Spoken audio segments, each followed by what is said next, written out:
10 भाई मुझे भी डंडा दे। अच्छा जी, ये ले आपके लिए भी। इंस्पेक्टर साहब यही है वो बंदा जिसने पूरे मोहल्ले की नाक में दम करके रखा हुआ है, हमें तंग करके रखा हुआ है इसने। डैडी ये कौन है लोग? कुछ नहीं, आप अंदर जाओ।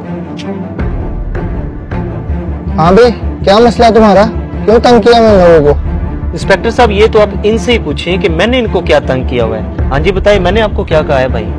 बताता हूँ मैं तुम्हें। इंस्पेक्टर साहब, एक तो ये पूरे मोहल्ले में बिद्दत फैला रही है, देखिए लाइटें लगाई हैं, झंडियां लगाई हुई हैं, और दूसरा ये हमारे खिलाफ शेर पड़ता है, इसको जरा पूछें। ये लाइटें और झंडियां तो ठीक है, और मौलवी कौन से शेर पढ़ते हैं उनके खिलाफ? तुम क्या इंतशार फैलाया हुआ तुमने? इंस्पेक्टर साहब मैं कोई इंतशार नहीं फैला रहा, और जो शेर की बात भाई कर रहे हैं वो तो बच्चा बच्चा पढ़ता है कि आप सबके पास जाएंगे। वो शेर इतना प्यारा शेर है, वो तो हम हुजूर की मोहब्बत में पढ़ते हैं और शैतान के खिलाफ पढ़ते हैं कि निसार तेरी चहल पहल पर हजारों ईद रबीउल अव्वल, सिवाय इबलीस के जहां में सभी तो खुशियां मना रहे हैं। ये देखिए इंस्पेक्टर साहब, ये शेर हमारे खिलाफ पड़ता है, ये हमें चिढ़ाने के लिए। हाँ भाई, इस शेर में ऐसा क्या है जो तुम चिढ़ रहे हो? इंस्पेक्टर साहब आपने नहीं देखा, ये हमें इब्लीस कहने की कोशिश कर रहा है। भैया मैं आपको इबलीस किधर कह रहा हूँ, मैं तो ये शैतान के खिलाफ शेर पढ़ता हूँ। आप अपने ऊपर ये क्यों ले रहे हैं? क्या आपको हुजूर की आमद की खुशी नहीं है? और बस करो, आमद की खुशी नहीं है। हुजूर का इंतकाल 12 रबीउल अव्वल को हुआ था, तो हमें खुशी मनानी चाहिए या गम? इंस्पेक्टर साहब एक तो इस बंदे की भी समझ नहीं लगती।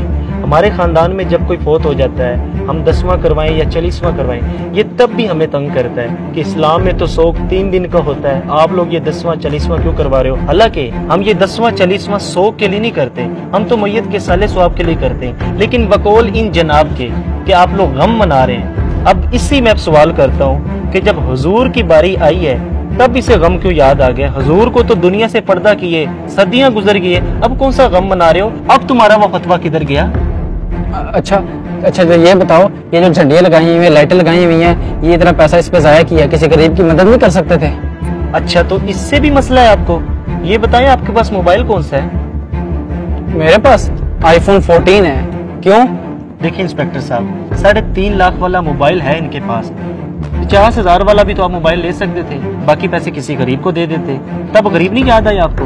और दूसरा इंस्पेक्टर साहब, इसने अपने बेटे की शादी की है, 50 लाख रुपए इसने खर्चा किया है, कम पैसों में भी तो ये शादी कर सकता था, तब गरीब नहीं याद आई इसे?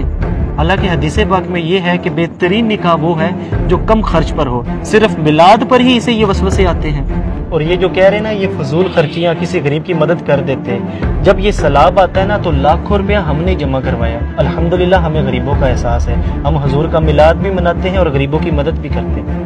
भाई मेरे, मुझे इसकी कोई बात नहीं गलत लगी। तुम लोग मोहल्लेदार हो, मिलजुल के रहा करो सारे।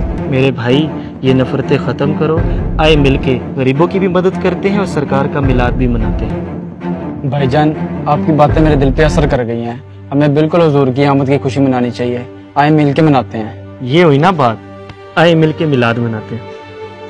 कुरान पाक में अल्लाह पाक इरशाद फरमाता है, व अम्मा बिनिअमती रब्बिका फहद्दिस, अल्लाह की नेमत का खूब चर्चा करो। मुझे बताइए, क्या नबी पाक से बढ़कर भी हमारे पास कोई नेमत है?